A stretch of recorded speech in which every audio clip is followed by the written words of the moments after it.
My name is Чинмой Кумар Гхош. I hail from India. Here I am known as Шри Чинмой. I am a seeker of truth and a lover of God.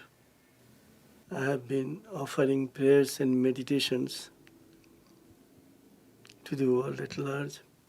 Peace is the most important thing in our life, in our inner life and outer life as well. And I am a student of peace, universal peace. I am a dreamer of peace. I try to offer my prayers to the whole world. I am all for peace, inner peace and outer peace. I am a God lover. I try to serve God in humanity according to my very limited capacities. My goal is to see a world inundated with peace. This is my goal, and towards that goal I have dedicated my life.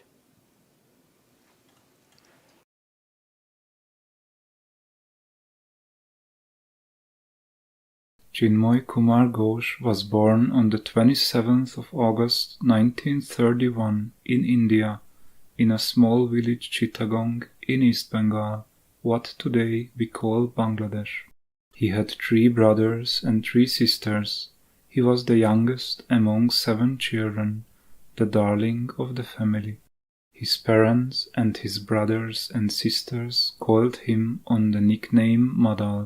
His father, Shri Kumar Ghosh, worked as a ticket inspector and later set up his own bank in Chittagong.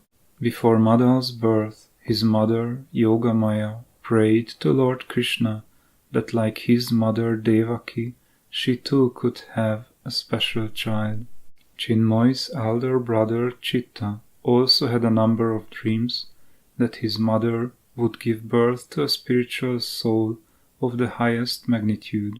Chitta wrote about one of these visions in his notebook. When Chinmoy was 2 years old, I had a vision. A most luminous figure appeared before me in my dream and said to me, "The youngest and dearest Mother of your family is a supremely great soul. I am giving you the responsibility to serve him." Madal was brought up in a peaceful and happy family.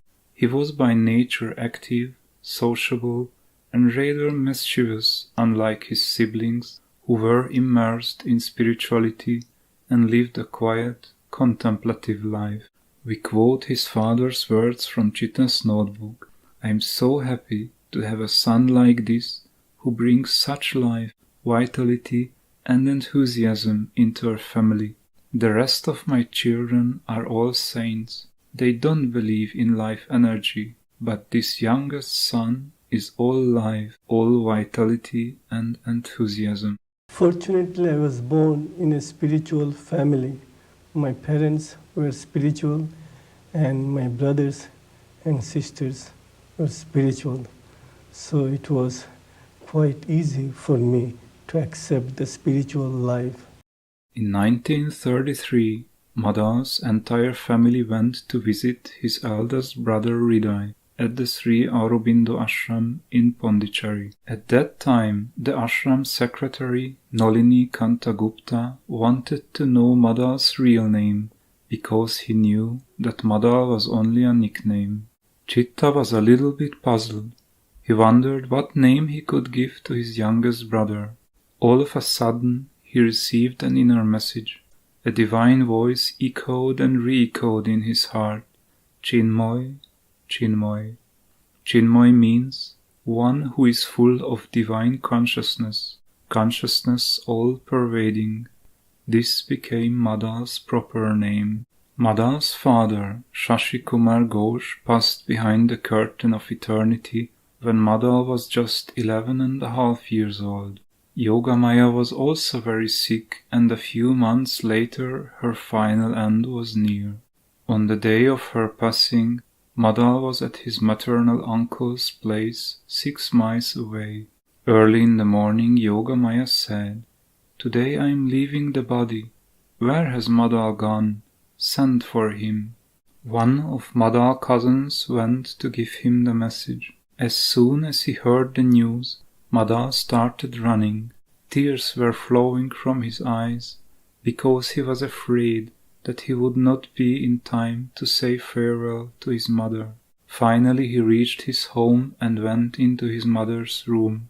Yogamaya's life could be measured in minutes. She was unable to speak, but as soon as Mother was at her side, she took his right hand very gently and placed it in his eldest brother's hand. That meant she was telling Madal's eldest brother Hriday to take responsibility for his life. Hriday said, "Yes, I will take responsibility." Then Yogamaya gave Madal a smile, her last smile, and in a few seconds she passed away. That night, when the lamps were put out, the house became pitch dark. Madal was alone in his room. All of a sudden, the room was flooded with light, and Madal saw his mother's soul. He saw clearly that his mother was blessing him and showing him utmost love and affection.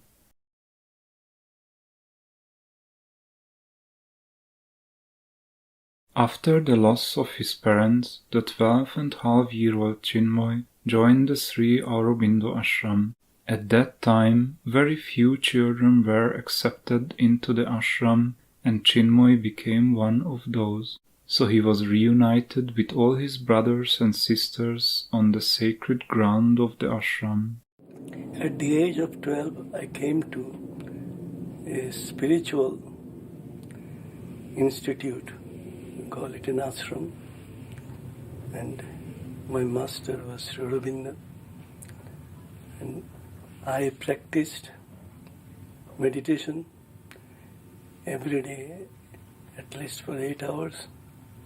Plus, I joined physical activities, we call athletics.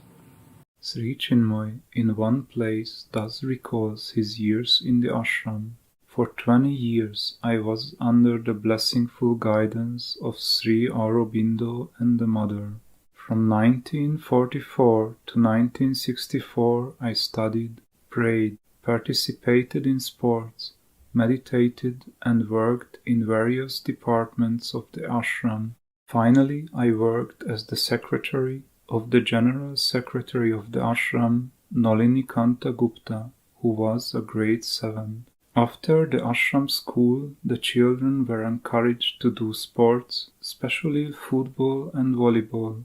Over the years, Чинмой became captain of the men's football and volleyball teams, as well as head coach of both the men's and women's volleyball teams. Once a year, there was a sports day with traditional track and field events. Here Чинмой showed his extraordinary talent. He was the ashram's fastest sprinter for 16 consecutive years. Many times he won the long jump, shot put, javelin, pole vault and hop, step and jump.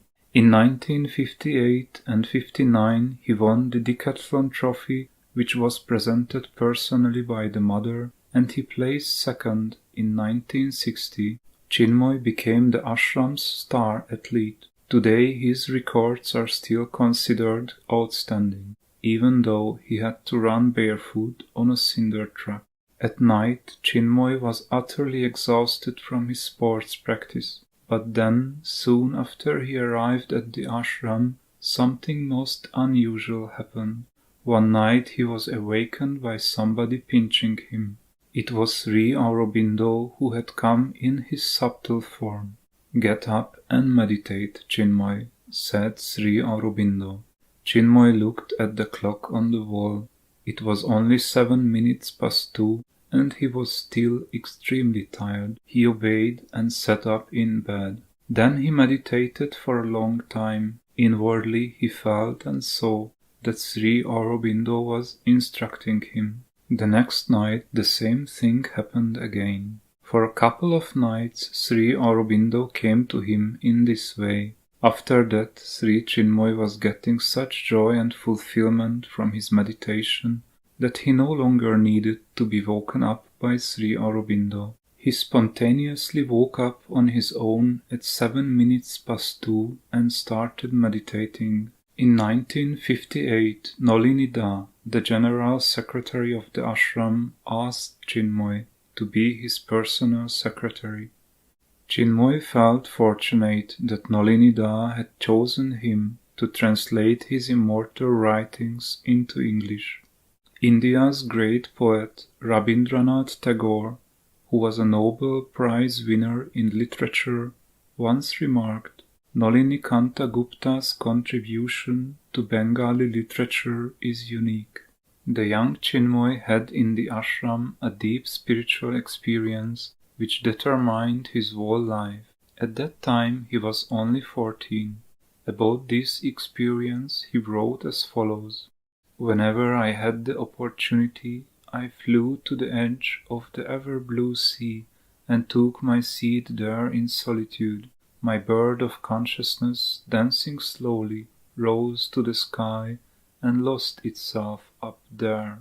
On that occasion it was a full moon night. As I gazed and gazed upon the blue-white horizon, I found only light, a sea of sweet and serene light. All was engulfed as it were in an ocean of light, which played lovingly on the sweet ripples.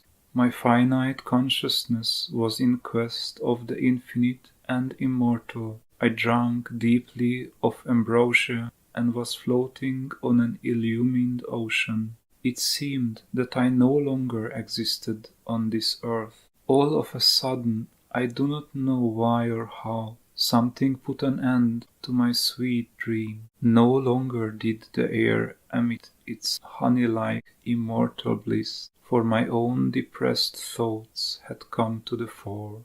Useless, everything is useless. There is no hope of creating a divine world here on earth. It is only a childish dream. I felt, too, that I couldn't go on even with my own life. This seemed to be nothing but a thorny desert strewn with endless difficulties. Why should I suffer these unbearable pains and sorrows here? I am the son of the infinite. I must have freedom. I must have the ecstasy of paradise. This ecstasy resides ever within me. Why then should I not leave this mortal world for my eternal abode in heaven? A sudden flash of lightning appeared over my head. Looking up with awe and bewilderment, I found above my beloved, the King of the universe, looking at me. His radiant face was overcast with sorrow. "Father," I asked, approaching him, "what makes thy face so sad? How can I be happy, my son, if you do not wish to be my companion and help me in my mission? I have concealed in the world millions of sweet plans, which I shall unravel. If my children do not help me in my play, how can I have my divine manifestation here on earth?" Profoundly moved, I bowed and promised, "Father, I will be thy faithful companion, loving and sincere, throughout eternity. Shape me and make me worthy of my part in thy cosmic play and thy divine mission."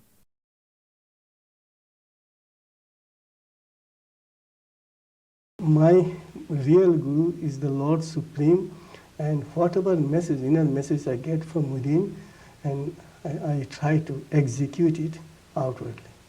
So Sri Aurobindo was my master in my formative years before I was fully aware of my own realization, and then I started developing free access to my beloved Supreme, who is everybody's all, who is absolute Supreme, and it was he who commanded me, my inner pilot, to come to the West and to be of service to his Western children.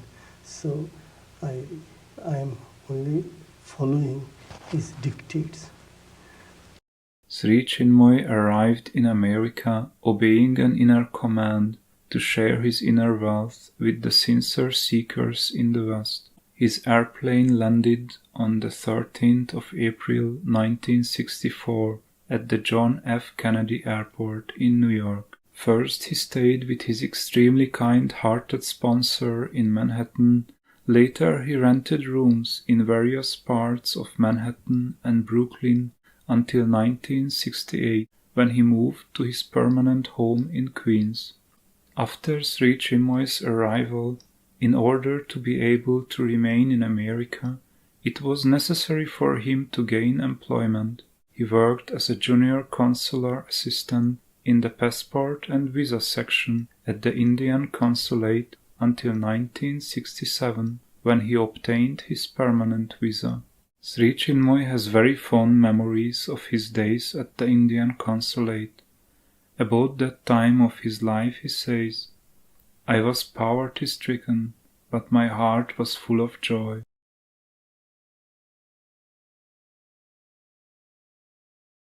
In 1965, Sri Чинмой gave his first musical performance and lecture in New York. His words deeply resonated in the hearts of some members of the audience. A few sincere seekers began to express interest in his teaching, and the first disciples appeared. On August 27, 1965, Sri Chinmoy's birthday, the first issue of the Om magazine appeared. This small magazine contained Sri Chinmoy's recent spiritual writings and talks. Mr. Ramamurthy, Sri Chinmoy's colleague at the consulate, immediately sent a copy to Dr. S. Radhakrishnan, the supreme philosopher and then President of India. Dr. Radhakrishnan responded with a most eloquent and moving letter praising the lofty spiritual height of Sri Chinmoy. We quote from one of the first Om magazines. "The awakened consciousness of man is visibly tending towards the divine. This is a most hopeful streak of light amidst the surrounding obscurities of today. This is a moment not merely of joining hands, but of joining minds, hearts, and souls. Across all physical and mental barriers between East and West, high above national standards, above even individual standards, will fly the supreme banner of divine oneness." In 1966, the regular meetings with the disciples started, and Sri Чинмой founded the New York Meditation Center. Sri Чинмой resigned from the Indian consulate on June 13, 1967, in order to devote himself full-time to the ever-increasing work of his spiritual mission.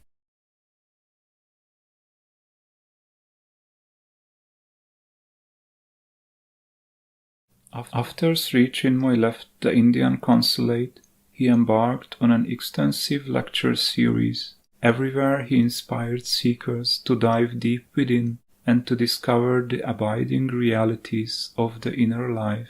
Sri Chinmoy's first university lecture was at the University of the West Indies in Jamaica on January 10, 1968.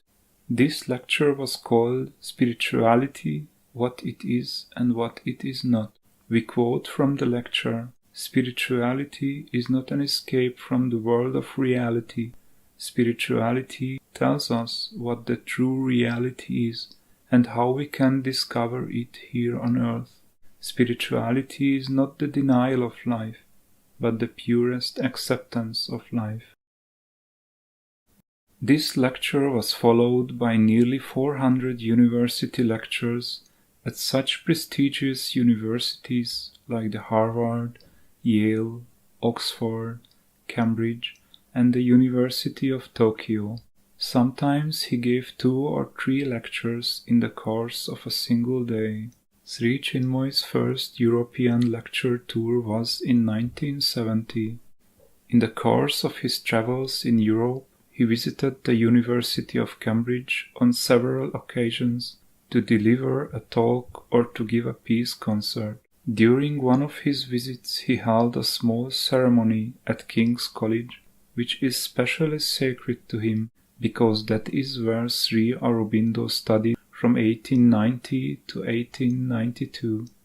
Afterwards, Sir Patrick Bateson, the provost of King's College and professor of ethology, wrote to Sri Chinmoi, "All of us here in Cambridge who met you were enormously impressed by your serenity and presence." The Dean of King's College Chapel, the Reverend George Pattison, read out a special citation which says in part, "It has been the gift of Sri Chinmoi to be an instrument of moving hearts to a deeper reverence of the one God, from whom all thoughts of peace proceed."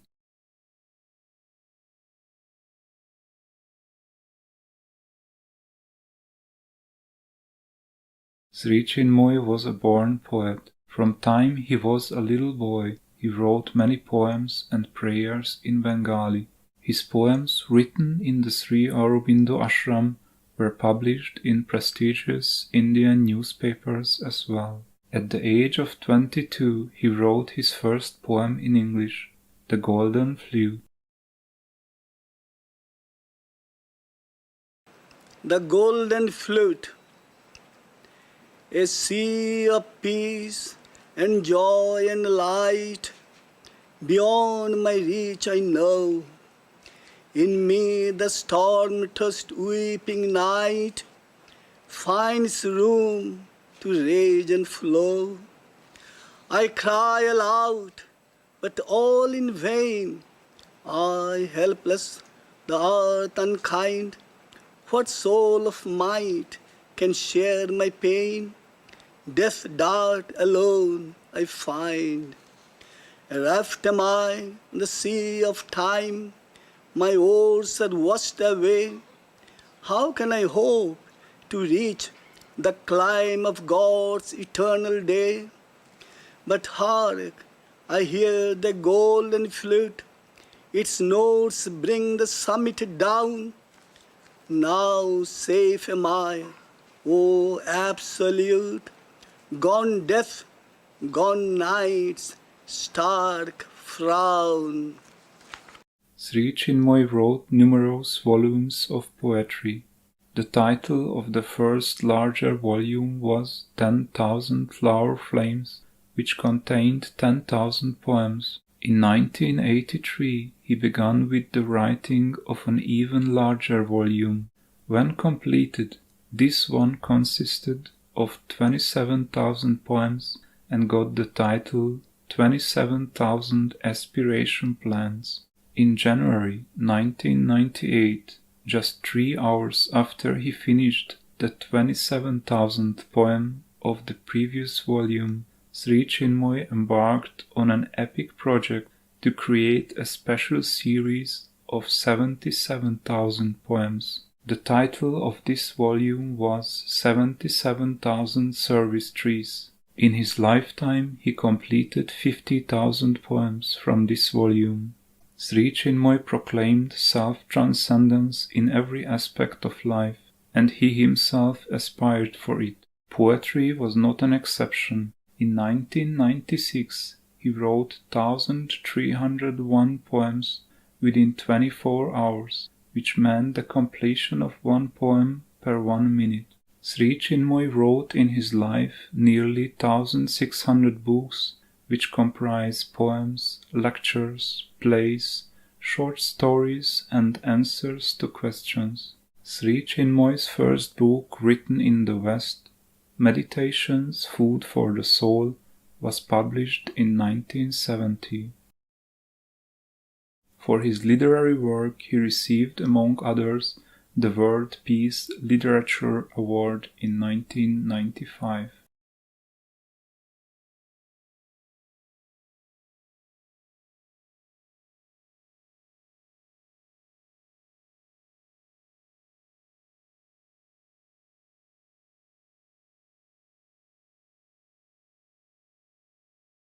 Shri Чинмой composed over 21,000 songs, mainly in his native language, Bengali, and in English. These songs encompass the full spectrum of man's spiritual experiences. From 1984, Shri Чинмой offered peace concerts around the world and played his meditative songs and compositions on a large variety of Eastern and Western instruments. These concerts were always free of charge and were held in prestigious concert halls, such as the Lincoln Center and the Carnegie Hall in New York, the Royal Albert Hall in London, the Sydney Opera House, the Davis Hall in San Francisco, the Rossiya Hall in Moscow, or the Budokan Hall in Tokyo. During these concerts, Shri Чинмой performed on nearly 20 instruments and created a most uplifting and prayerful atmosphere. Using the universal language of music, he offered 777 public peace concerts and performed his soul-stirring compositions to hundreds of thousands of people. Through my music, I try to offer my feeling of oneness, inseparable oneness. We are all one, we belong to one family, and music is a universal language.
Karunamurtini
Shri Чинмой's music was praised by the excellencies of the musical world as well. Leonard Bernstein, one of the greatest composer and conductor of the 20th century, said to Shri Чинмой, "You are a miraculous model of the abundance in the creative life that we lesser mortals seek, and I can only hope that I may someday meet you and perhaps participate in the cosmic fountain of stillness and profound energy which you inhabit." Ravi Shankar, one of India's greatest sitar virtuosos, said, "Shri Chinmoy's music is God-given. He has a tremendous, fantastic creative urge." During his life, Shri Chinmoy met with several other great musicians and composers, among others with Yehudi Menuhin, legendary violinist, Pablo Casals, excellent cellist, Roberta Flack, six-time Grammy Award winner singer, or Paul Horn, famous flutist. Today, Shri Chinmoy's music is played by numerous music groups all around the world.